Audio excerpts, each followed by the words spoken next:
Hello, everyone. Welcome back to Geneforge, the last episode here at the guarded docks. So, let's go.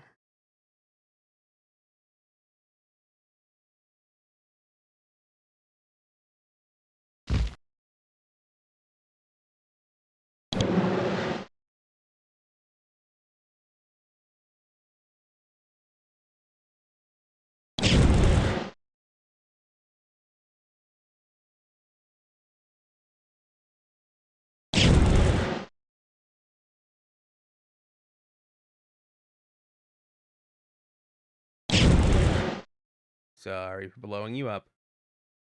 Well, not really.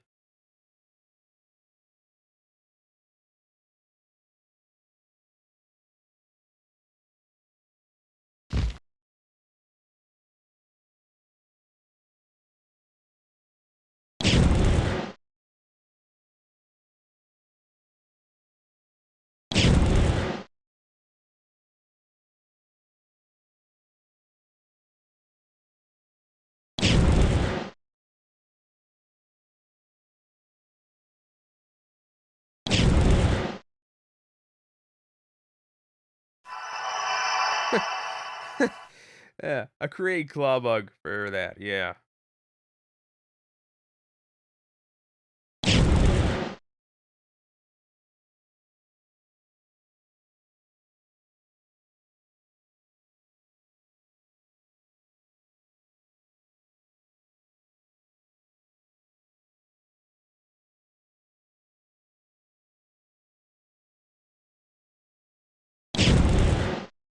Yeah, why do I keep hitting you with that?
Oh, ow, ow, ow.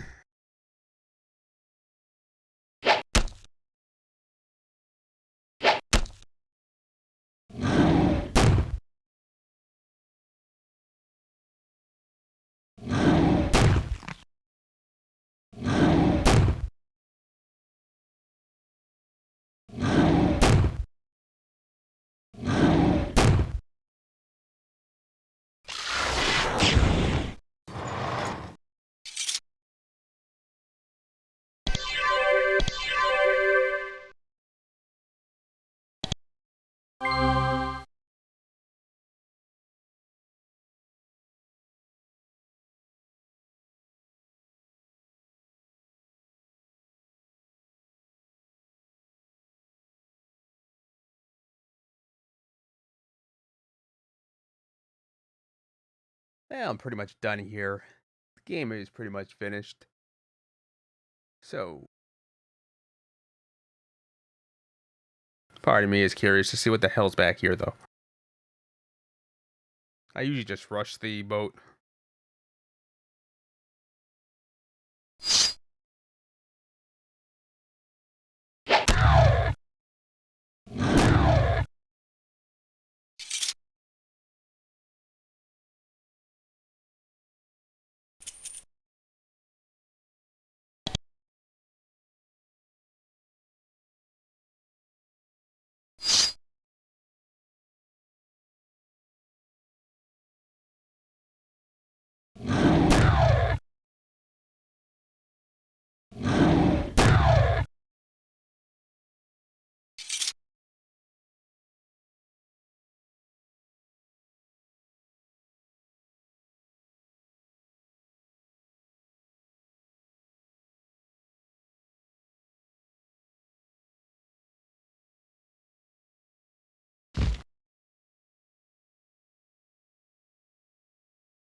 I mean, I could go find another bottle of food, but that would defeat the point of not being a power-hungry asshole like that.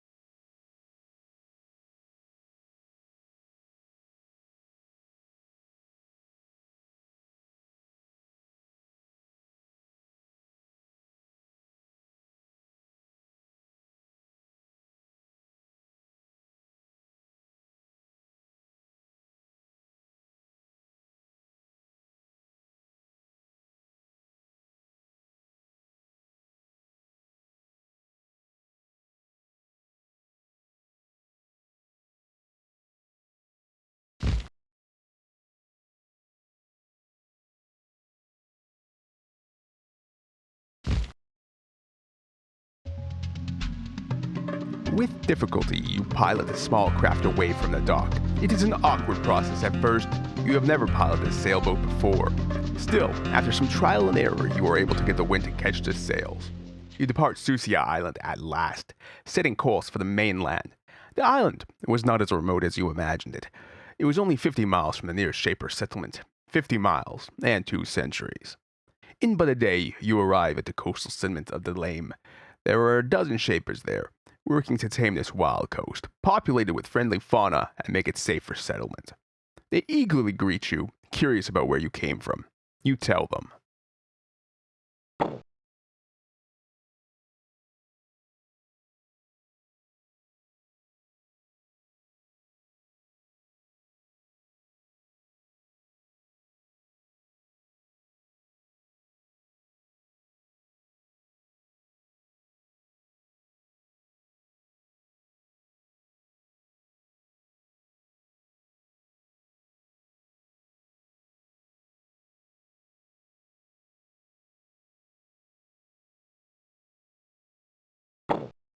The settlement is no match for your rage. It is rubble within minutes. You use their library to learn secrets and their essence pools to regain your strength. Then you begin to form your army. You know the truth now. You know what will happen. You know they will never accept you, never accept your power. The fools, the small minded ones, they will fear you. They will never let you have peace. But the world is young. There are many unsettled areas. Areas where you could create your own lands, lands which would benefit from your great wisdom. Lands which could flourish under your total control. With a wave of your hand, an army of fierce creations appears. Then you set off into the woods. The Shaper Council soon hears of you, and your deeds, and your madness. They soon figure out where you were, what happened to you, and what your intentions are. They are very afraid. However, their envoys to Susi Island soon find out the source of your power is open to them too. Their terror leads them to rash acts, and instead of one mad, incredibly powerful Shaper, there are several, all jealous of each other's power. The Shapers soon remember why they barred Susi Island in the first place. They destroy the Geneforge, but it's too late. The augmented Shapers run free, create their armies, and wage war amongst themselves and against you. Ordinary Shapers, their creations, and ordinary humans all run for safety, trying to escape the violence and madness that explodes amongst them. Rogues wander the countryside, scorching all they find with fire and acid. Fortunately, you survived the Great Wars. But cities are destroyed, multitudes die, war and chaos reign for years and years and years. Back on Susi Island, the various survivors struggled to continue as best they could. When the histories of the turbulent times are written, they mention a few details about the minor players in this great drama. And Valkyrie, Elros saw his people's chants and tumult caused by the Shapers' wars. Your people were too distracted by the carnage to punish the upstart awakened. He led his people to the mainland and out onto the unsettled lands. There, the Awakened found a new Valkyrie and insisted on dealing with Shapers as equals. They had things to offer Shapers in their war. The Tinkerers had learned well the Shaper arts, and their contributions were pleasing help to Shapers during their struggles. The Awakened earned their independence through diplomacy, persistence, and hard work. Their life in the wilderness was a difficult one, but considering the alternative, they never looked back. When the wars began, Rydell realized that he could no longer wait no longer. Though he knew that his obeyers were supposed to wait on Susi Island, he knew that his creators were in trouble and needed help. With great difficulty and a painful period of trial and error, obeyers built boats and returned to the mainland, where they have found a Shaper colony and explained their situation and offered to help. The Shapers of the colony were thankful for the additional forces, yet unnerved by the strange independent nature of the forces. They didn't bother to inform anyone the authority of the arrival of the Bears. Instead, they put Riddell's servants to work, and when they could, used them as frontline fighters in battles against attacking creations. By the time Riddell realized his people were being ill-used, many of them had been sent away, and many more had been killed. It made him very unhappy, but he believed deep in his heart that the will of the Shaper was best.